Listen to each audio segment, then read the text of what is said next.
Hey YouTube, Hester781 here. So today we have the Ariens Classic 24. Believe it or not, and I'm going to put a picture here just for posterity.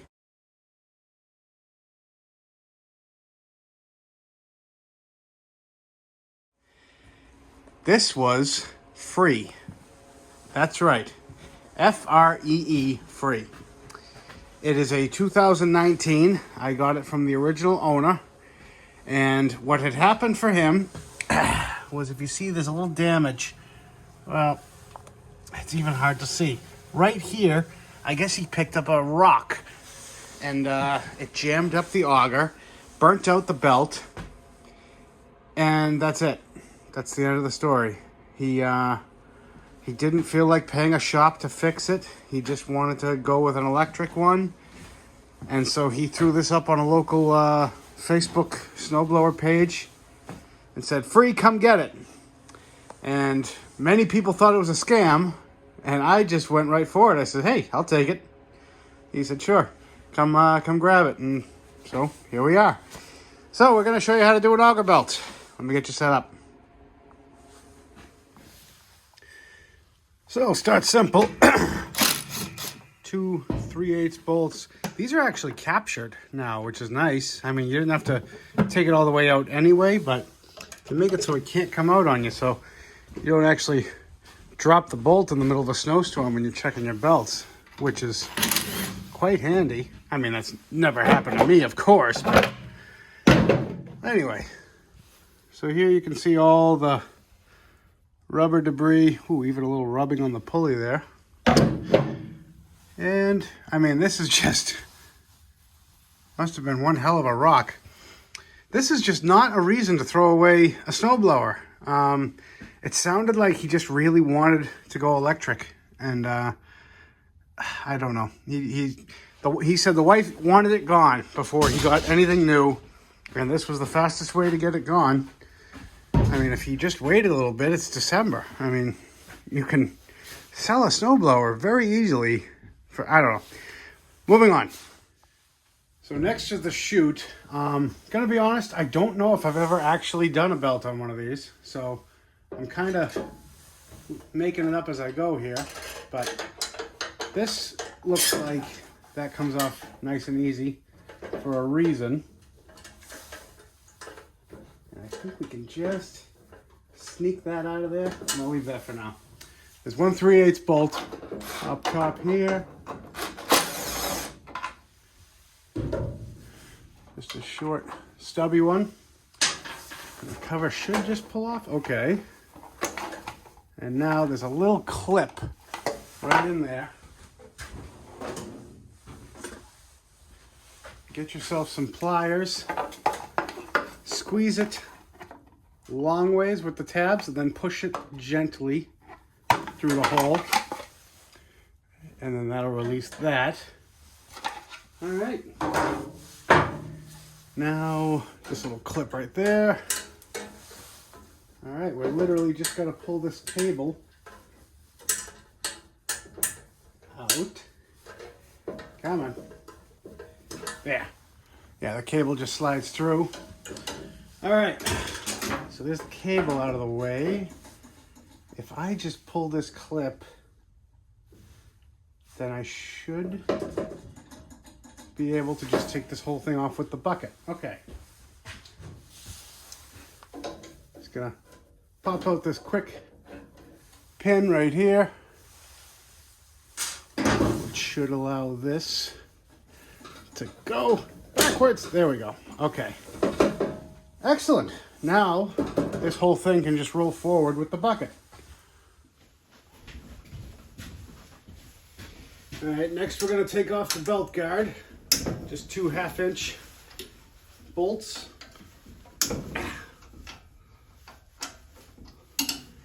I don't know if you have to take them all the way out.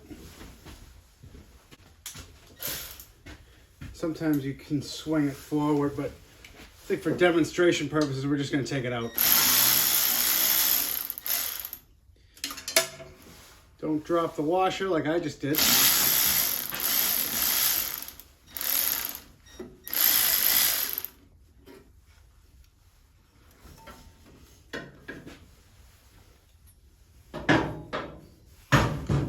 you are going to have a lock washer and a flat washer, so keep those in mind. And then just pop your belt off, and we're ready to split the bucket. Now, just like on all the other buckets we've done, there's 2 bolts. Well, this bolt's holding the top in. Here's that shaft that's welded, so the bucket's gonna clip onto that and then rock into place. So I've already taken the 2 out on the other side. It's just gonna be 2 of those. And now we test the tensile strength of my bungee cord. Rock it forward. And we're out. Success. So obviously we've got the belt out, but look what I just discovered. There is nothing. This is completely loose. The bolt is gone. I don't see it in the belly pan. I've actually seen this on a couple of forums that the guys have found the bolt is not there or sitting in the pan, so wow. That's a good catch. I spoke too soon. There it is. Hidden right back there underneath all that dust. That could have been bad. And I cleaned it up on the wire wheel. There's nothing wrong with the threads. There's nothing wrong with the hub. So I'm going to put a little bit of this. I don't know if you guys have used this stuff yet. It's orange Loctite. It's like people with commitment issues. It's got the strength of red, but the removability of blue. Go figure why they picked orange. But that should hold her.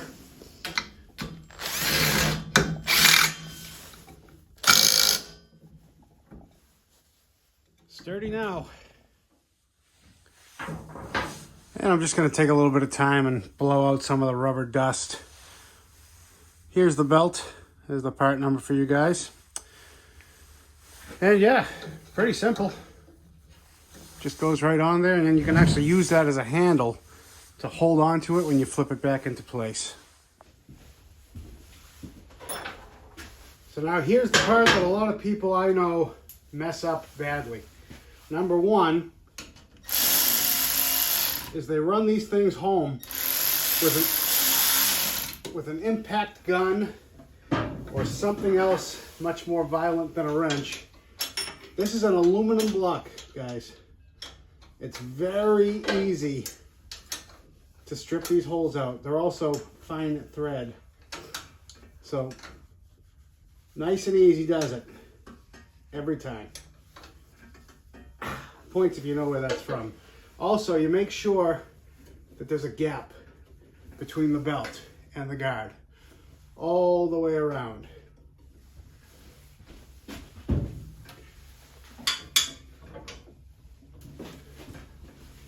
See, there's not much right there. So you push this away a little bit as you're tightening.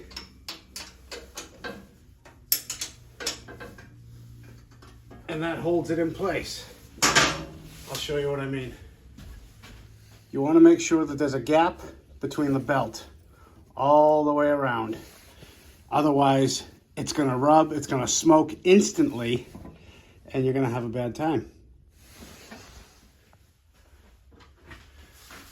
There's no real right or wrong way to do this part. You just kind of keep an eye on where the hole is, push the shaft in, and then line up your pin. Take your time. Don't get aggravated. Go on, you stupid.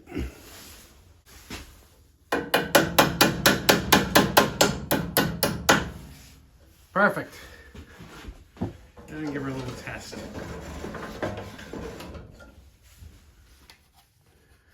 Slap on your cover.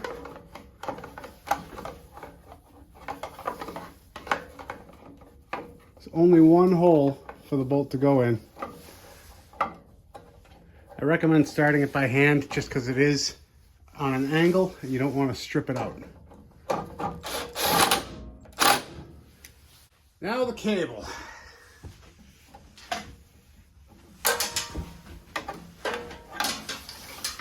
One little quick hitch clip right there. Just slides right on. You got your little plastic bit, clips right in.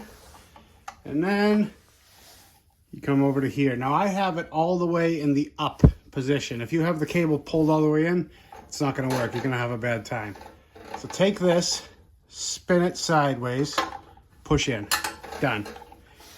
Now you just push this down by hand till it lines up with the hole, and she's installed. Now it's bad luck to put the cover on without starting the blower first and making sure everything's all set.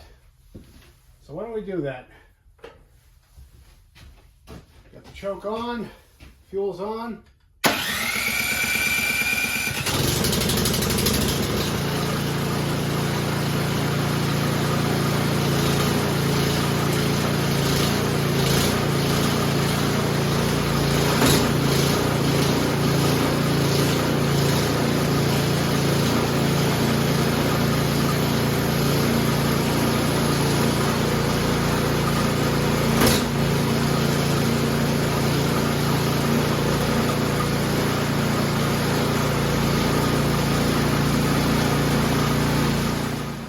And there you have it. Everything works great.